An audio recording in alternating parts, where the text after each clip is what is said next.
안녕하세요. 안티자의 밀리터리 입사 코리아입니다. KDDX 구축함 후 전투체계를 테스트할 육상체계 통합시험장이 착공되면서 KDDX 구축함 시스템 개발에 탄력을 받을 것으로 예상됩니다. 그러나 정작 중요한 KDDX 구축함 후 건조 사업이 HD 현대중과 하나오션의 분쟁으로 인해 올해 상세 설계 및 초도함 건조 계약이 불확실하게 되어 2023년에 전력화 예정인 KDDX 구축함 건함 계획에 차질이 불가피할 것으로 보입니다. 오늘은 KDDX 구축함 등 주요 무기체계의 통합 시험장이 될 육상체계 통합 시험장 착공 소식과 KDDX 구축함 상세 설계 및 초도함 건조 계약 지연에 대해 분석해보는 시간을 가져볼 겁니다. KDDX 전투체계를 테스트할 육상체계 통합 시험장 착공. 지난 19일 방위사업청이 국방과학연구소 삼척 해양연구센터에서 KDDX 구축함 전투체계의 시험평가와 교육훈련에 활용할 육상체계 통합시험장 착공식을 개최했습니다. 전투체계는 함정호 두뇌로 다수 센서와 무장, 통신장비 및 항해체계 등을 통합 운용할 핵심 장비입니다. 육상체계 통합시험장은 전투체계를 육상에서 미리 검증, 시험하여 실제 합정 탑재, 시행착오를 줄일 수 있습니다. 아울러 관련 데이터를 축적해 향후 성능 개량과 수리, 정비를 용이하게 함으로써 효율적인 전투와 최적의 임무 수행을 보장할 수 있습니다. 방사청은 삼척 해양연구센터에 약 6,700평방미터 규모의 국내 최대 함정 전투체계 육상체계 통합시험장으로 건립될 것이라고 밝혔습니다. 삼척 해양연구센터에 육상체계 통합시험장을 건립하는 이유는 다음과 같습니다. 기존에 있던 서산 시험장은 중장거리 미사일 테스트를 진행하기에는 공역이 좁아 중장거리 미사일 테스트나 여러 발을 동시에 유혹하는 동시 테스트가 불가능하기 때문에 새로 동해시험장을 만들었습니다. 국방과학연구소는 강원도 삼척에 삼척해양연구소를 개설하여 다양한 분야의 연구, 개발 진행 및 동해시험장을 운영, 관리하고 있습니다. 동해시험장은 해상 장거리 미사일 테스트를 하기 위해 만든 곳으로 LSM이나 함대공 유도탄2 등 사거리가 긴 미사일들은 이곳에서 테스트를 진행할 것으로 보입니다. 최근 이순신급 구축함을 활용하여 SM-2 미사일을 국내에서 처음으로 발사해 적어도 9속 표적을 유혹하는 시험도 진행했었습니다. 하지만 동해 시험장에서도 향후 개발될 SM-2 블록2처럼 장거리 사거리를 가진 미사일 테스트가 불가능하기 때문에 이에 대비해 6,150톤급 대형 해상시험선을 건조 추진 중에 있습니다. 대형 해상시험선 주요 재원으로는 경하배수량 6,150톤급이고 만재배수량은 1만 톤이 넘습니다. 항속거리는 1만 해리 이상, 항해속력은 27.78km 이상이며 승조원 26명 및 연구원 60명 등 86명이 승선할 수 있습니다. 대형 시험선에서는 현재 개발 중인 KVLS-2를 뛰어넘는 KVLS-3도 탑재할 계획입니다. 대형 해상시험선 수직 발사대는 KVLS-1 1개 모듈인 8셀과 KVLS-2 1개 모듈인 4셀을 선수 중앙에 통합형 트렁크 형태로 설치하며 트렁크 크기가 차기 발사대인 KVLS-3 탑재를 고려하여 상세 설계 시 폭파량을 300mm가 증대되도록 검토 후 반영될 예정입니다. 이와 더불어 육해상의 미사일에 대해 함선에 장착된 KVLS와 뒷갑판에 대형 TEL을 탑재한 상태에서 테스트가 가능하며 발사한 미사일에 대한 추적 또한 가능하도록 각종 레이더와 센서 장비들을 탑재한다는 보관입니다.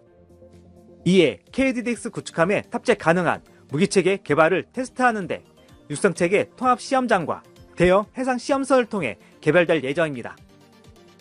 2026년 6월까지 완공 후 자체 검증을 거쳐 2017년부터 정상 운영할 예정이며 KDDX 구축함 전투체계 시험평가, 기술지원, 해군 운용자 교육훈련에 활용될 예정입니다. 육상체계 통합시험장은 KDDX 구축함 전투체계뿐만 아니라 이미 운영 중인 모든 전투체계의 기능을 추가하여 진화적 개발시설로 영구히 운영할 예정입니다. 이는 미 해군 이지스 전투체계 개발 핵심 시설인 CS-EDS와 유사한 개념으로 국내 함선 전투체계 성능 개량과 신규 개발에 중추적인 역할을 수행할 전망입니다. 조영기 방사청 기반전력 사업본부장은 이번 국방과학연구소 삼척 해양연구센터에 건립하는 함정 전투체계 육상체계 통합시험장은 KDDX 구축함 전투체계의 개발뿐만 아니라 향후 국내에서 개발될 전투체계 개발에 큰 기여를 할 것으로 기대된다며 함정 전투체계의 개발을 통해 우리 해군 함정의 전투능력 향상과 국내 개발 전투체계의 해외 수출을 위해 노력하겠다고 말했습니다. KDDX 구축함 사업 지연되나? 한국형 차기 구축함 KDDX 사업이 보안감점 제도의 유탄을 맞을 처지입니다.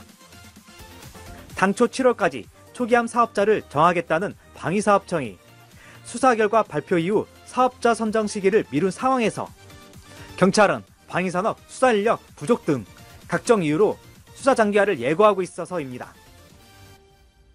8조 원 규모의 차기 이지스 건조 사업이 보안 감점제에 발목을 잡힌 것입니다. 지난 18일 방사청에 따르면 당초 KDDX 차기 구축함 상세 설계 및 초도함 제작사 입찰 결과 발표 등 지난 7월로 예정되어 있었습니다. 이후 HD 현대중공업과 하나호송 간 다툼이 격화되자 방사청은 관련 수사 발표 이후로 일정을 무기한 연기했습니다. 해군은 2009년 이 사업을 처음 계획했습니다. 방사청은 2012년 현 해군 기동부대의 주 전력인 KDX-3보다 기동성을 키우고 최첨단 기술을 적용한 KDDX 사업 구체안을 공개했습니다. 총 7조 8천억 원을 들여 위상배열 레이더, 차기 초음속 대함미사일, 한국형 수직 발사체계 등 국산 무기를 실은 함정 6척을 실전 배치하기로 했습니다. 방사청은 2012년 대우조선 해양을 개념 설계자 사업자로 2020년 HD 현대중공업을 기본 설계 업체로 정했습니다. 작년 기본 설계가 종료되었으며 실제 양산 단계 사업자를 정하는 절차를 앞두고 있었으나 두 업체 간 소송으로 장기 표류까지 우려해야 할 상황입니다. 두 업체의 다툼은 현재 울산시, 경남 거제시 간 지역 다툼으로 번졌으며 독을 보유한 지역경제의 이해관계에 따라 입장이 갈립니다. 두 기업은 상징성과 수출 효과를 위해서라도 사업에 올인하지 않을 수 없습니다. 보통 군함은 실전 배치 후 수십 년간 창정비 등 후속 군소 지원 사업이 사업비 규모로 추가 발주됩니다. 군과 업계는 올해 초도함 사업자가 선정되지 못하면 KDDX 전력화 시점인 2030년을 맞추기 어려울 것으로 보고 있습니다. 사업 지연에 따른 건조 비용 증가와 해군 전력 공백 등 부작용도 불가피합니다. 개인적으로는 KDDX 구축함 상세 설계와 초도함은 HD 현대중공업이 진행하고 2번 함은 하나호선의 건조 계약을 보장해주는 방식으로 진행하여 사업 진행이 차질 없이 진행하도록 조율하는 것도 하나의 방편이라고 보입니다. 오늘 준비한 내용 여기까지입니다. 안티기자의 밀리터리24 코리아 멤버십에 가입하시면 영상 제작을 후원하실 수 있습니다. 구독, 좋아요, 알림 설정은 좋은 콘텐츠 제작에 큰 힘이 됩니다.